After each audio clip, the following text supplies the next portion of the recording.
next blow to the roots of Indian civilization came from the Europeans. Even after withstanding 800 years of destruction, news of the glittering gold of India was luring faraway Europe. Like Indians rush to America for prosperity today, Europeans once flocked to India to enrich their pockets and lives. But the lust for wealth turned them into cruel exploiters. Vasco da Gama, who entered with a permission to trade, ended up looting people. He began the salvation of Indians through merciless conversions. He did not even spare the persecuted Jews to whom India had given shelter in Goa. They too were tyrannized and forcibly converted to Christianity. This is the body of King Ramses of Egypt. Black pepper from India was found in his nose. And on the shores of Tamil Nadu, many Roman objects have been found. Europeans wrecked thousands of years of peaceful international trade. By destroying Indian ships, they captured the maritime industry. First came the Portuguese, then the Dutch, and then the British landed. By then, the Mughal Empire had withered. The Maratha Empire was not established across India. Attacks from the northwest frontiers were continuing. Seeing this opportunity, the British company desired to take power, then resort to open plunder. But the English had neither the manpower to fight nor the resources. So they bribed an Indian military commander and acquired full control of Bengal, the richest province in India. Along with this, missionaries were also active in emancipating the souls of Bengalis. But the English did not want any hindrance in their looting. The East India Company had a rule that we have come to India to make money and we have not come here for any other purpose. And if any missionary came, they would send him back by the next ship. So the missionaries had to convince Parliament to pass a law that they be allowed the right to convert in India. For that, they had to say that India was a land of sin and it had evil practices like Sati and female infanticide. So they concocted figures of 150,000, God knows how many women immolating in Bengal. And it is very interesting that many English officials outside Bengal, they said this is not correct.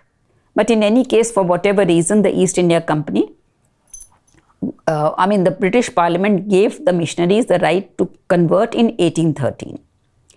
And soon after that, Lord Bentinck abolished Sati. And it is interesting that after the abolition of Sati, we do not hear of a single case of Sati in Bengal. Now, is it possible that if tens of thousands were immolating every year, that suddenly, it's not that there was radio and mobile and what was the means by which they came to know, and such sudden and complete compliance with an official order is very difficult. Now, in the Ramayana and Mahabharata, for example, how many wives of Dashrath immolate themselves? How many wives in the Mahabharata, the Pandavas or Kauravas immolate themselves? The Mahabharata says that the widows performed ceremonies for them. So if you do a compilation even of these ancient texts, the actual number is very small. Last point I want to make is that in independent India, around 40 cases of Sati have been reported from different parts. 2/3 of these are from Rajasthan and not one from Bengal. So that gives a clue that the entire debate on Sati was a missionary manufactured debate. The belief that Hindu Dharma is the cause of every evil of Indian society is widely spread by its critics. The Varna system, caste system, slavery, and inhuman behavior are often attributed to the Hindu Dharma. whereas the practice of slavery was foreign, here it was the Das culture, which was originally free of exploitation. Jati is not caste. The Jati system has been in practice in India. A converted Muslim or Christian of a particular Jati is still recognized as belonging to the same Jati. Inhuman behavior has always existed in the world. Only the Varna system is unique to Hinduism, both among the Vedics and Shramans. Ascetics do not have any Varna, but Mahavir and Buddha had their origin in the Kshatriya Varna, the warrior class. Every system of Indian life was founded on the ancient science of the cosmos. According to Veda, the Varna system was based on the ancient cosmic science of creation. When the universal consciousness created the universe, everything was devoid of exceptional qualities. Extraordinary and exceptional qualities were not created. Then, with the quality of Kshatriya, warrior powers like Indra, Varun, Soma, Rudra, etc. were created. From the Brahma quality, Agni was created, that is, knowledge. From the Vaishya quality emerged the Vasu, Maruts, and Ganas. And from the Shudra quality was created our supremely beautiful, nurturer of all, Mother Earth. And all the avatars of Vishnu seemed to protect her.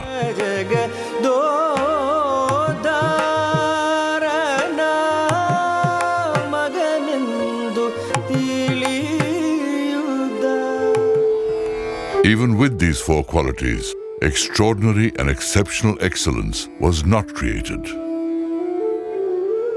Then Dharma was created.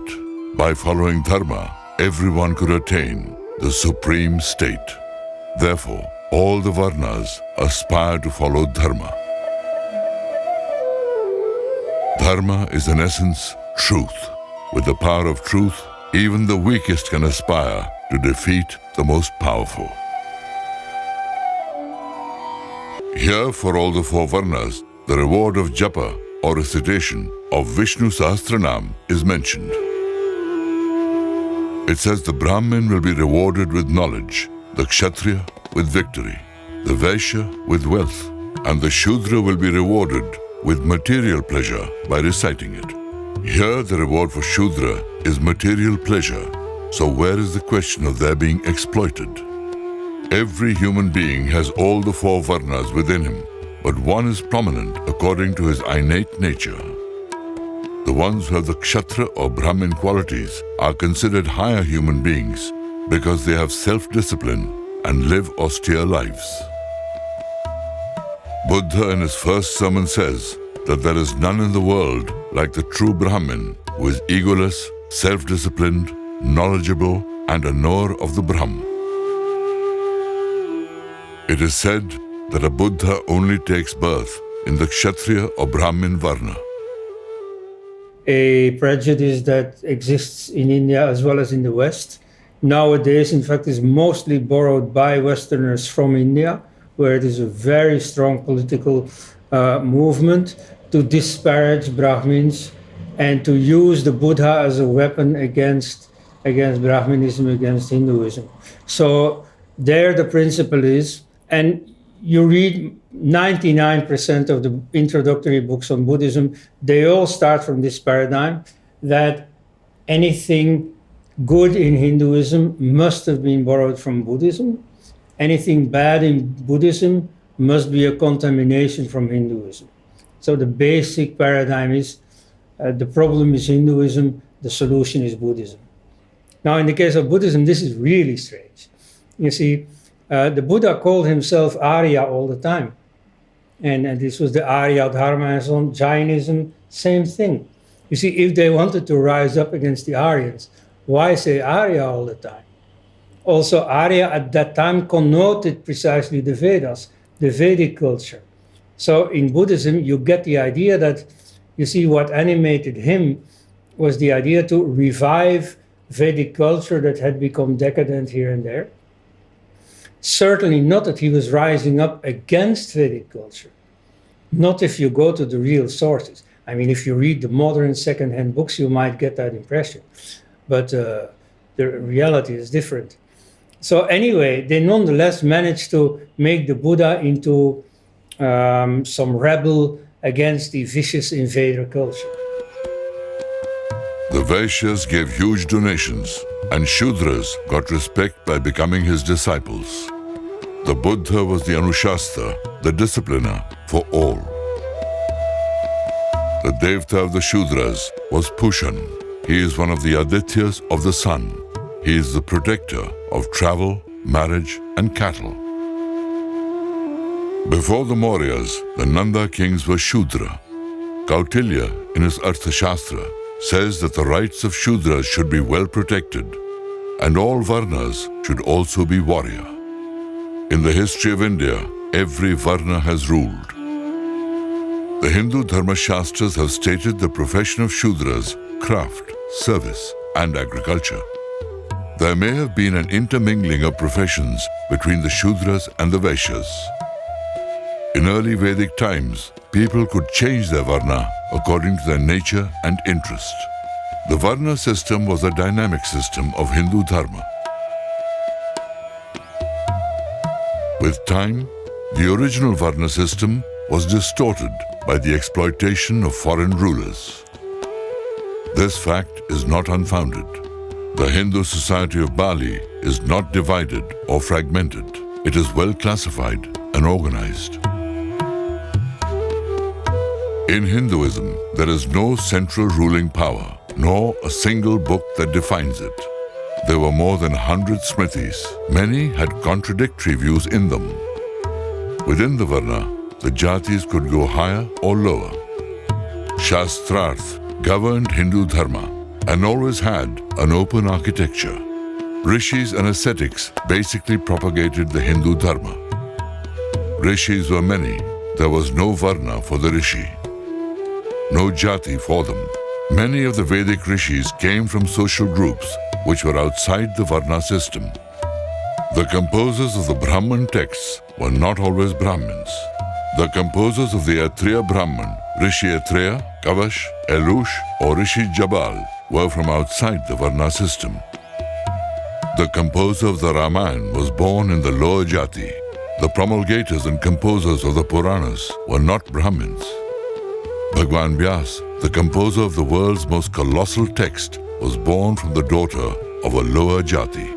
Rishi Ugrashava and Rishi Romharshan, disciples in the same lineage, were from the Sut or charioteer Jati, which was considered a lower Jati. 18,000 rishis gathered in Naimisharanya, a sacred forest, to listen to the discourse on the Puranas by Sutji. Who were the Sut?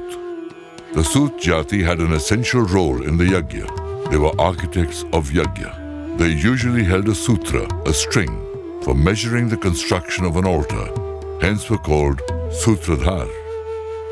The same Sut became Sutradhars, anchors of dramatic narrations that were performed during Yajna. For dance dramas, the Suts had to be invited, like the Shailush for singing.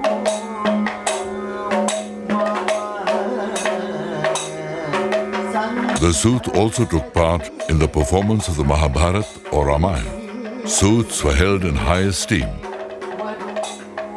Many artisans and sculptors used to support the Suts.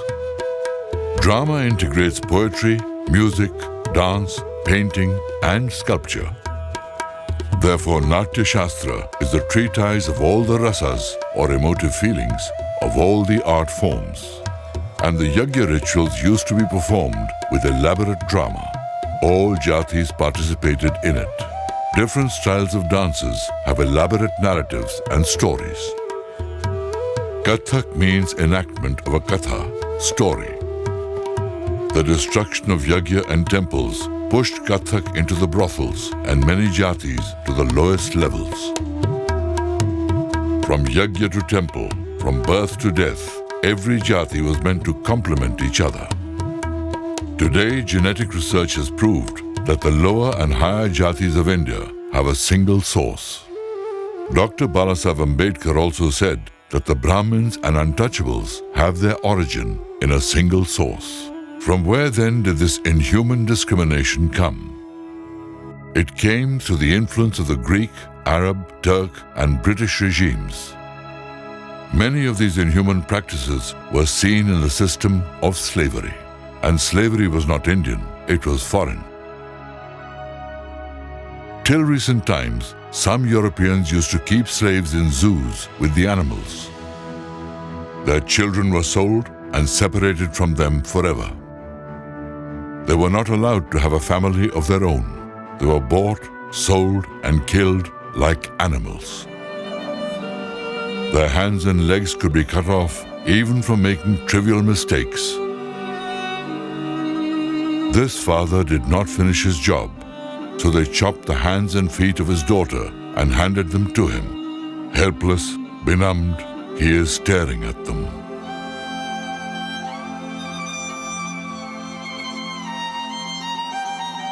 Those who fostered slavery are now being called the gods of justice all over the world. And many judges and lawyers are made by reading and learning from their writings.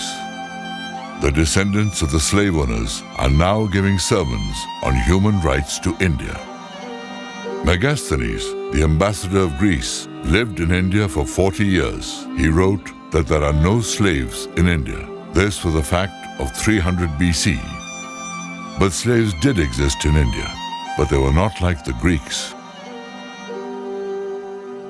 Condition in which somebody can become das, you cannot make das.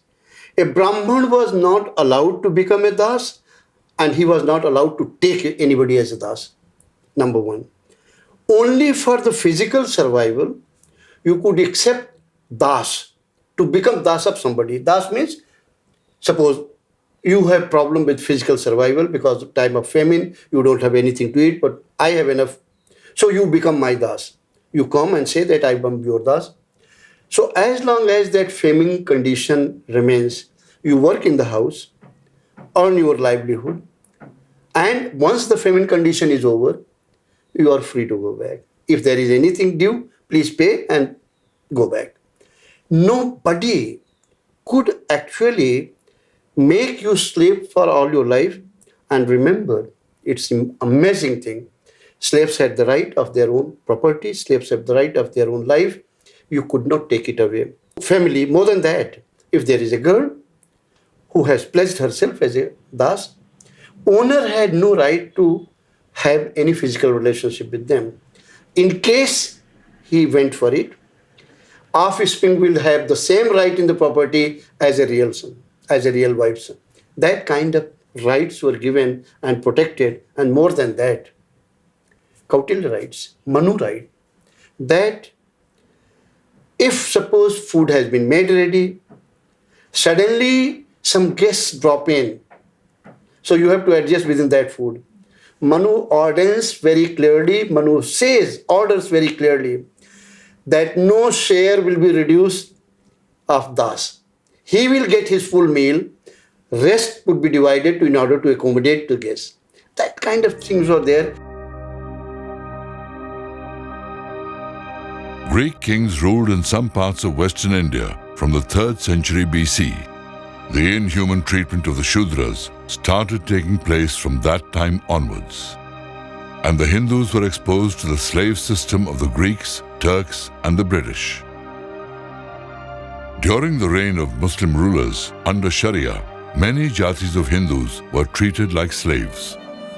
The English often treated Indians like dogs. Much like their African slaves, they also considered Indians to be lower-grade humans. Some Englishmen were so cruel that if a servant was sluggish while fanning them for long hours, they would hit him. Sometimes, this led to the death of the slave.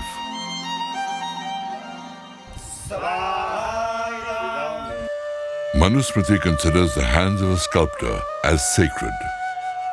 These sculptors and artisans who used to build the Yajna-Vedi and temple complexes were the primary Jatis of India. Jati means Gyati. Jatis were actually occupational groups of arts, crafts, and knowledge, etc. But later, they were altered and distorted. The impact of destruction by Muslim rulers and dismantling of the local industry by the British pushed many of these Jatis into a backward state. Many weavers had to cut off their thumbs to escape oppression. Many artisans committed suicide or they died of hunger. What Megasthenes had said about Indian society, Karl Marx repeated 2,200 years later. Marx knew that Indian society is free from exploitation, but said it worships animals and trees. Therefore, he said, we will destroy it, and it will be a pleasurable destruction. This ideology of the Marxists to create such conflicts has continued till today. But within the Jati system, there was no conflict but cooperation. No work of society could be completed without mutual cooperation. Jatis had exclusive rights over their economic affairs. Only a potter could make pots, no one else. Only cobblers could make shoes, no one else. This was unique. And more importantly, all lived self-sufficiently in society. A Jati would not try to grab another Jati's business. All had the right of spiritual knowledge. Cobbler Raidas was venerated by all and was the guru of Mirabai, a Rajput. His water bowl has been considered as sacred as the Ganges. But unfortunately, even today, the colonizers and those who follow their slave mentality believe that the main reason for India's plight is the Hindu Dharma. In America, Swami Vivekananda was told that the poor condition of India is due to the Hindu Dharma. If it embraced Christianity, it would become rich. Vivekananda showed them the mirror and said, we do not want to become rich like you by killing people. We don't want riches stained in blood. We are better off being poor. Till the end of the 20th century, it was widely believed that the main reason for India's economic backwardness was Hindu Dharma. But the truth was revealed as the 21st century approached. All over the world, reports started coming that India and China were once the most prosperous countries in the world. The Europeans had looted and ruined them. To find the truth of this, the OECD countries launched a major project to study it. A team was constituted under the chairmanship of Professor Angus Maddison. They started studying the history of the GDP of the world. When the report was published, the whole world was shocked. With a 34% share, India was once the wealthiest country in the world. That too, for 1,000 years and without looting anyone. There is no such example in the history of the world. But India was pushed down by plunderers and by exploitation. Before Britain started plundering India, it was still in the first place with a share of 24.5% of world GDP. In 1800, its wealth came down to 20%. In 1830, it was reduced to 17%. In 1880, down to 8%. And in 1900, it was only 1.7%. Who looted India's wealth? The British looted India's wealth. The palatial edifice of a great civilization crumbled.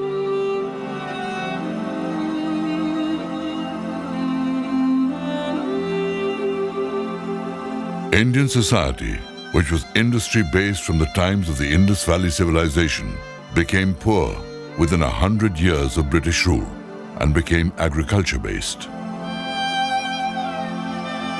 During famines, 1/3 of the population perished.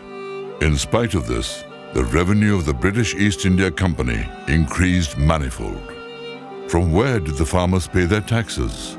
The farmers sold the gold of generations to pay their taxes.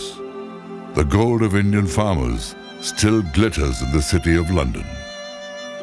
And here, the Indian governments are still struggling to get the farmers out of that misfortune.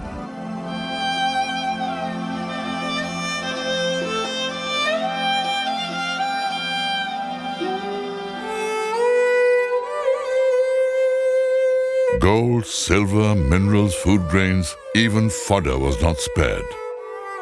One collector wrote to the viceroy that it had not rained, so nothing was sown. There is only grass in the fields. The target of revenue cannot be met. The viceroy sent the reply, "Grass is a good commodity. Sell it and send the money." The most fertile land on earth, where monsoon rains brought maximum water, was reduced to the land of famines. While millions were dying of hunger, the food grains of India were being sent to the armies of the empire. People who used to call food Brahm, who would not eat food but receive it respectfully, who would first offer it to a cow, a dog, a Brahmin, a priest, a servant or a guest, were starving to death, and their bodies were being eaten by dogs. India's population is basically vegetarian.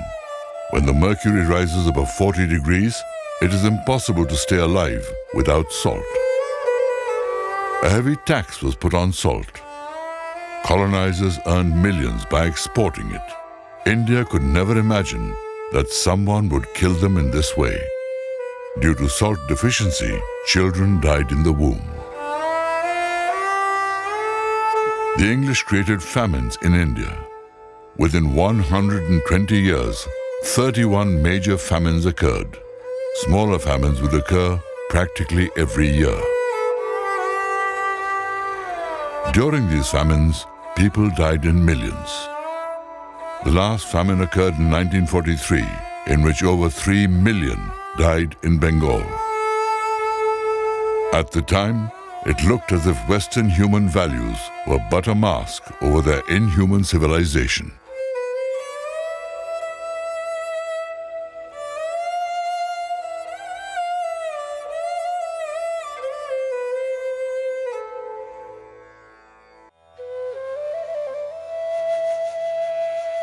Every part of the earth is unique and beautiful.